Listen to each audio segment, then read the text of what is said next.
Hey, online friends. This is Molly. Zoe. Katie. And Sean, MAT students at Seattle Pacific University and the founders of the McPeterscott Wright Group. A Seattle-based educational think tank. We're proud of who we are. In this presentation, we're going to talk about 4 theories of development and apply them to helping students learn. Don't worry, this isn't going to be a rehash of your developmental psych class in undergrad. We've crafted this presentation specifically for teachers with relevant examples from our combined experience, making this presentation ideal for new teachers, teachers in training, or even for experienced teachers with a grumpy administrator who wants some theory to back the great work that you're doing in your classroom. And if it's boring, comment and they'll kick me. Let's get started. We're going to focus on cognitive development, Sociocultural development, physiological development, and moral development as they relate to adolescents in the classroom. Note that these aren't the only theories on development out there. These are just 4 we at McPeterscott Wright feel particularly passionate about. Let's start off with Piaget and cognitive development. Jean Piaget was an influential researcher and theorist in the areas of early childhood development and psychology.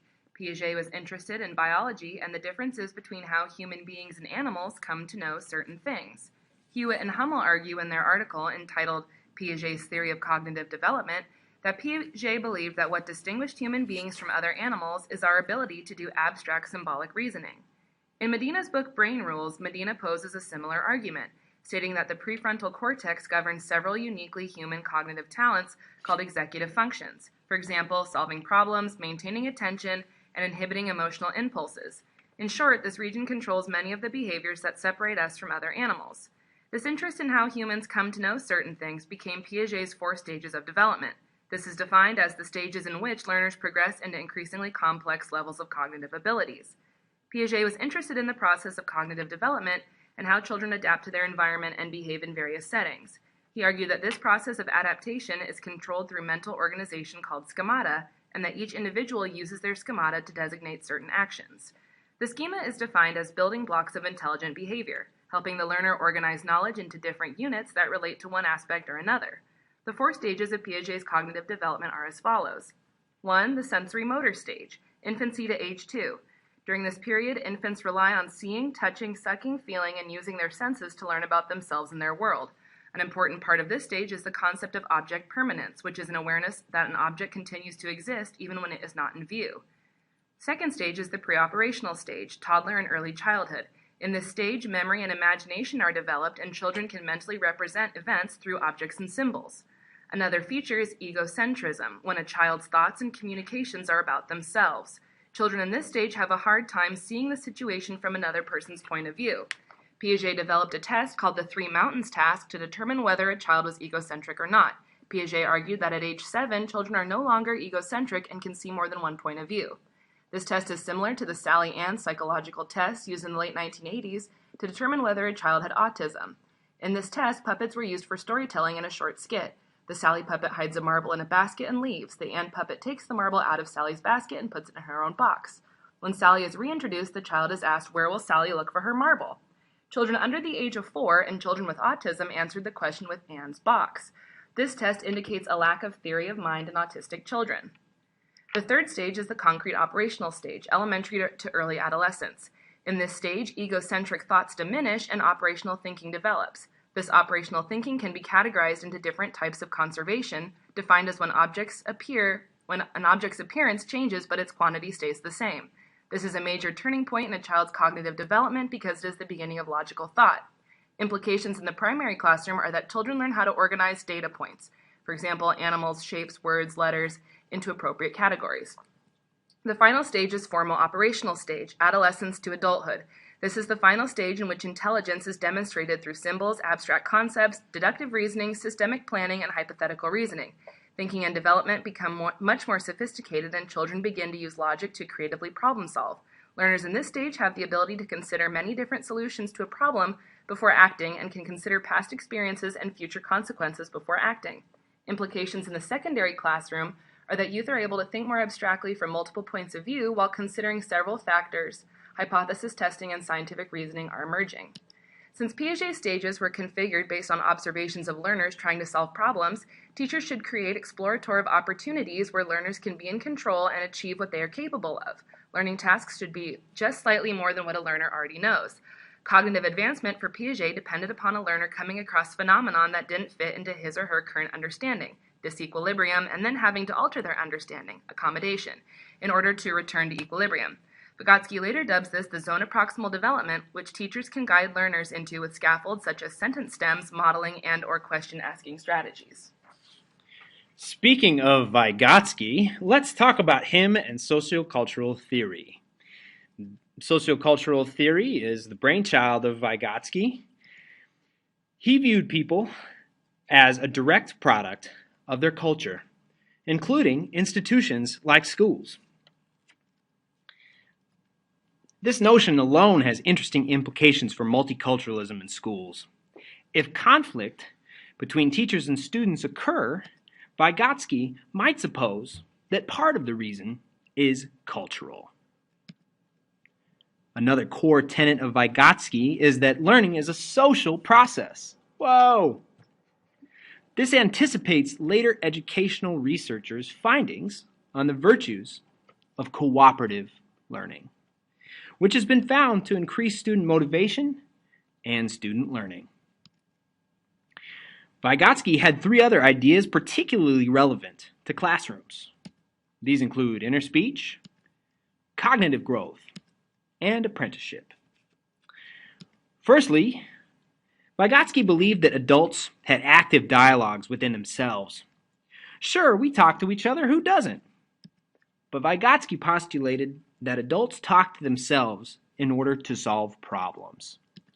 How is this relevant for education? Teachers are poised to model how to talk oneself through a problem. Teachers can do this by doing think-alouds, deliberate problem-solving self-talk, while they are trying to figure out a problem in front of the class. Students observe teachers doing this, and in turn, teachers prompt students to perform their own inner speech by asking students questions like, how did you get that? What page did you look on to find that idea? And what was your thought process like?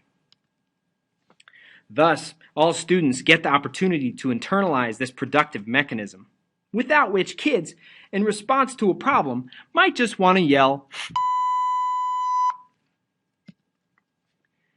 Next, Vygotsky believed that learners could be coaxed into more complicated cognitive processes. Vygotsky divided learning activities into three areas. Activities that students can do on their own, activities that students can't do on their own, and a middle area. This middle area is referred to as the zone of proximal development. The help that teachers provide students in the zone come in the form of scaffolds. Scaffolds can look like questioning strategies. In questioning strategies, the teacher asks students questions to get them thinking. Scaffolds can also come in the form of sentence frames. The teacher provides these to students to help students get their thoughts going. Scaffolds can also look like graphic organizers that teachers give to students as pre-writing activities.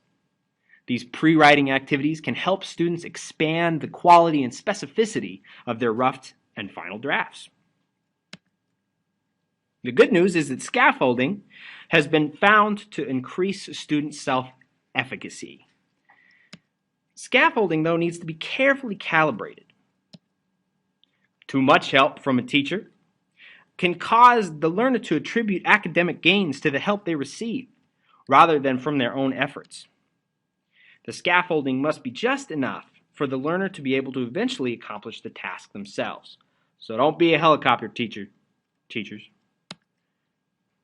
Finally, Vygotsky believed that at the core, learning centered around the relationship between teacher and student. He advocated for a master-apprentice relationship between teacher and student. And while a teacher with 30 students in each class may not have time to provide one-on-one care, the teacher can create, drum roll please, sequenced instruction. Though examples of sequence instruction abound, let's look at one example. To have a sequence of apprenticeship-style learning, you can start off with a hook, which is something that piques the learner's attention for what they have to learn, followed by direct instruction, where the teacher relays a chunk of content or a skill the learner needs to know. This is followed by guided practice, where the teacher walks learners carefully through an activity where the learner can exhibit the skill or the content in a controlled task. And finally, the teacher lets those kids loose with independent practice, where the learner does something with the content knowledge or exhibits the skill on their own. This sequence can nicely be paraphrased as the I do, we do, you do approach. In summary, Vygotsky's sociocultural learning theory implies that teachers can help learners by encouraging inner speech through think-alouds, cognitive growth through scaffolded learning, and an apprentice-style relationship with sequenced instruction. Now we will discuss physiological development, focusing on the biological processes of the brain. When we understand the limitations and strengths of our physical minds, rather than fighting nature, we can change our teaching practices to sync with the way we naturally learn. Seattle-based researcher John Medina has been instrumental in sharing with the public what researchers in neurobiology know about the brain and its application in the field of teaching. His research shows it all starts with exploration. We have evolved to be natural-born problem solvers and explorers. From infancy to old age, humans maintain malleable learning sections in the brain that are activated by our curiosity. Infants do not reach out to touch their toes because they're going to get a bottle of milk as a reward. Rather, they do so from natural curiosity. Teachers in high school classrooms can capitalize on this curiosity by focusing class content on exploration and problem solving. For example, you could ask students what they are curious about, then construct a unit of study around a theme that the class chooses to make it relevant. Or you could frame the daily learning target in the form of a question or a problem to solve. This can rekindle the addictive joy that comes from discovery. Now let's consider sensory integration. The more complexly encoded the initial learning experience, the better our brains are at retrieving the information later. Use images and sound, text and motion, feeling and smell. Activate more of the senses and repeat to improve memory. Of all the senses, vision reigns supreme, accounting for 50% of the brain's activity. But remember, reading a text, although it is a visual activity, is a laboriously slow process for the brain, and it is a skill that must be taught. However, interpreting images is a fluid process that allows the brain to receive massive amounts of information instantly, and we're able to do this from birth. Brain research is clear. Teachers, you need to use more images in your instruction. Perhaps you can use a striking or controversial image as a hook to begin your lessons. Finally, let's consider what can hurt our brain's performance. Medina presents compelling evidence that lack of sleep, lack of exercise, and prolonged stress can all hinder our brain's ability to process optimally.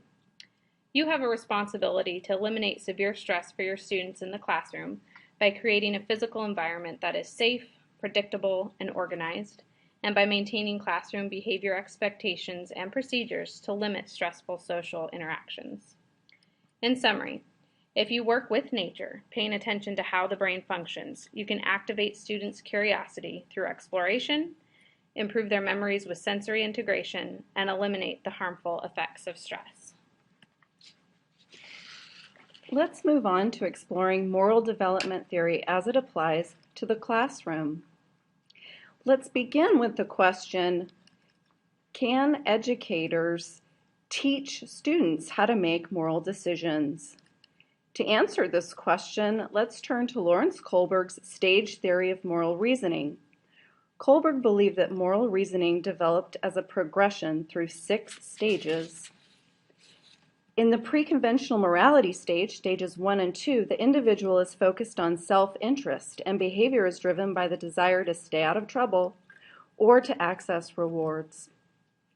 Individuals in stages 3 and 4, conventional morality, are interested in law and order and are primarily interested in pleasing others or being a good boy or girl, so to speak. Individuals in stages 5 and 6 post-conventional morality are considered to be the most advanced. They don't make decisions to avoid punishment or to please others. Rather, they make decisions based on principles and a desire to be fair. Carol Gilligan presented an important critique of Kohlberg's stages, asserting that females were more likely to take into account caring and personal connections in their decision-making, and that these characteristics should be included in any discussion of moral reasoning. Back to our initial question, can educators teach moral reasoning? Advocates of Kohlberg's theory would tell us, in a way, yes.